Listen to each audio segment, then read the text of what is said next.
raise that because terminology matters, and you see it used repeatedly as a weapon in the case of Tibet, but others.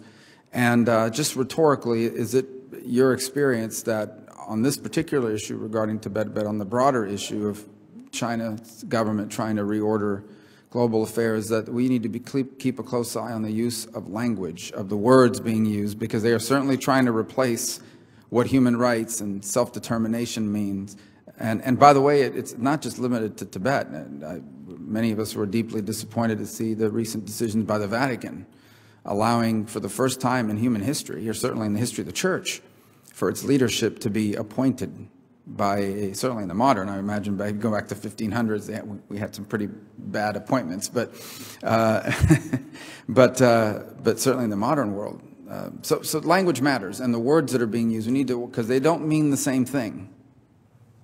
I could not agree with you more, Senator. I've written about this as an academic and in policy terms. Xi Jinping tried to convince the Obama administration to endorse a concept called the new model of great power relations, that to avoid conflict, the U.S. and China had to have a condominium and as major powers. And in this formulation, Japan, India, Korea, Australia, democracies were second-tier powers. And, you know, senior people in the Obama administration embraced this. The Chinese then tried to get the Trump White House to support what they called a global strategic partnership. Same, you know, rhetorical device to suggest that China and the U.S. would arbitrate issues, no values. Japan, India, these other powers were secondary. One of the things I find compelling about the administration's free and open Indo-Pacific concept, this free and open Indo-Pacific concept, is a complete rebuttal of that by design. Well received in India, Japan, Australia. And so the words matter a lot.